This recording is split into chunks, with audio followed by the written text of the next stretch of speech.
Hey everyone, and welcome back to our channel. Today we're journeying back in time to the magnificent kingdom of Babylon. Imagine towering golden buildings, bustling streets, and a story of incredible faith that has echoed through the ages.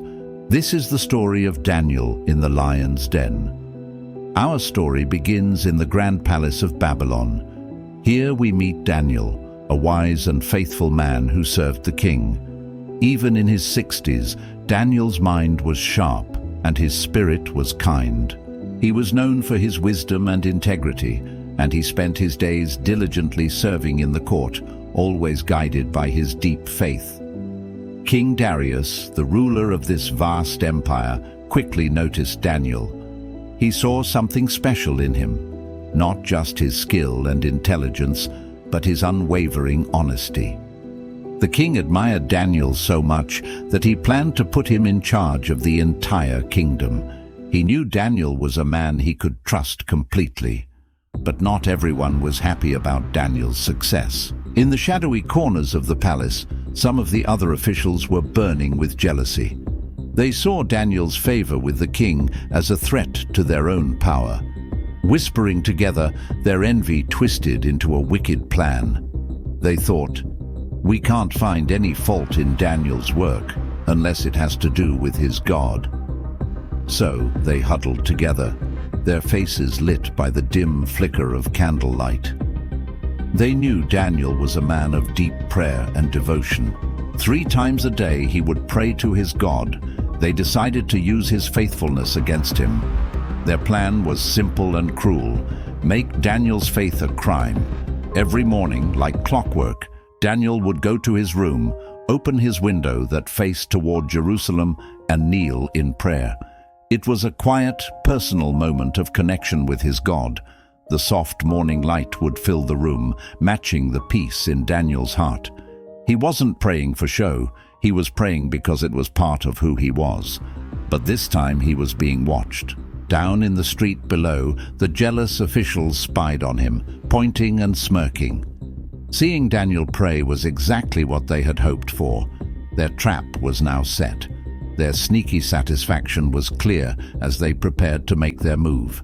With false confidence, the officials rushed to the throne room. They bowed before King Darius, pretending to be his most loyal subjects. "O king," they said, "we have all agreed that you should make a new law. For the next 30 days, anyone who prays to any god or man other than you, King Darius, shall be thrown into the den of lions." King Darius, not suspecting their devious plot, was flattered by their proposal. It seemed like a way to unify the kingdom under his rule. He didn't realize it was a trap specifically designed for Daniel. So, with a heavy heart but a sense of royal duty, he took his seal and pressed it onto the scroll, making the law irreversible.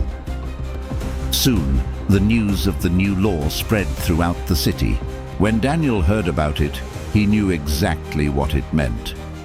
He stood for a moment, reading the decree, his expression thoughtful but unafraid. He could have hidden, he could have stopped praying for a month, but his faith was more important to him than his own life. So what did Daniel do? He went home, opened his window just as he always did, and knelt to pray. He didn't change his routine or hide his devotion. The sunlight streamed in, illuminating a man whose courage came from a place deeper than any earthly law. He chose to obey God rather than men. As they had planned, the officials burst into Daniel's home. They found him on his knees, praying calmly. They pointed, their faces filled with triumphant glee. They had caught him in the act. For them, it was a victory. For Daniel, it was simply another moment of communion with his God, even in the face of his accusers.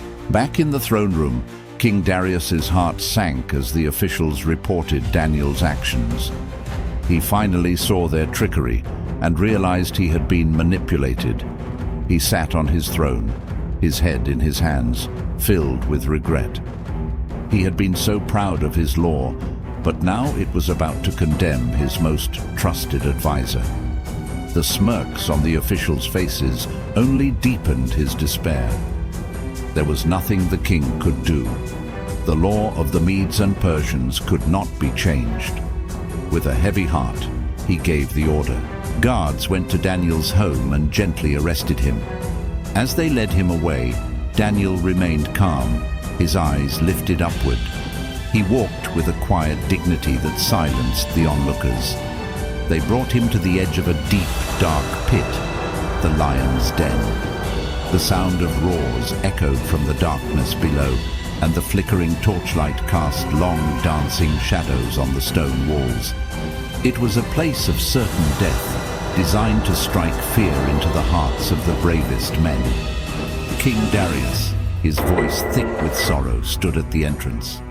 He looked down at his faithful servant and said, "Daniel, may your God, whom you serve so consistently, rescue you." It was a desperate plea, a sliver of hope in a seemingly hopeless situation. Daniel, standing below, looked up with a peaceful expression. Then they lowered Daniel into the den. As he descended into the darkness, the glowing eyes of the lions became visible, watching him. The tension was immense. Above, the guards rolled a massive stone over the entrance, sealing the pit. The king watched, heartbroken, as the torchlight faded and night consumed the scene. But inside the den, something miraculous was happening. Instead of ferocious beasts, Daniel found himself surrounded by calm, gentle lions. They lay down peacefully around him, as if they were harmless lambs. A soft, divine light filled the cave, and an angel stood guard. Daniel wasn't afraid. He was filled with a sense of peace and awe, protected by a power far greater than any king or lion. That night, King Darius couldn't sleep. He paced his royal chambers, refusing to eat or be comforted. He stared at the ceiling, his mind replaying the day's events. He was tormented by his mistake and desperately worried for Daniel. Moonlight streamed through his window, but it brought no comfort, only a long, agonizing wait.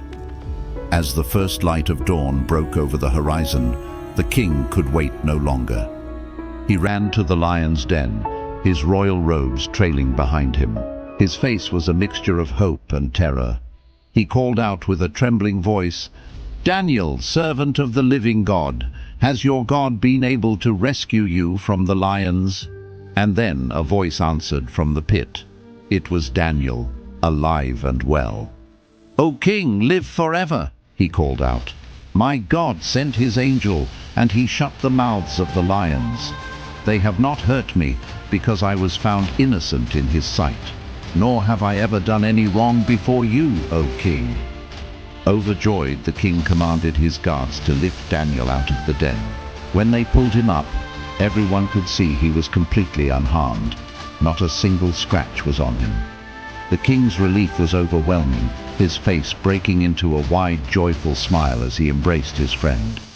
His faith, and Daniel's, had been rewarded. Standing before all his people, King Darius raised his hand and made a new decree. He declared that throughout his kingdom, people must fear and revere the God of Daniel. "For he is the living God," the king proclaimed, "and he endures forever. His kingdom will not be destroyed, his dominion will never end." Daniel stood beside him, a humble smile on his face. That evening, Daniel stood on his balcony looking out at the sunset. The sky was painted in beautiful colors, and a gentle breeze rustled through the palm trees. He looked toward Jerusalem, his heart filled with gratitude. He had faced the ultimate test, and had seen God's miraculous power firsthand. His story reminds us that even in our darkest moments, faith can bring light, courage, and deliverance. Thank you so much for watching with us today. If this story inspired you, please give this video a thumbs up and subscribe to our channel for more stories of faith and courage. We'd love to hear your thoughts in the comments below. Until next time, stay blessed.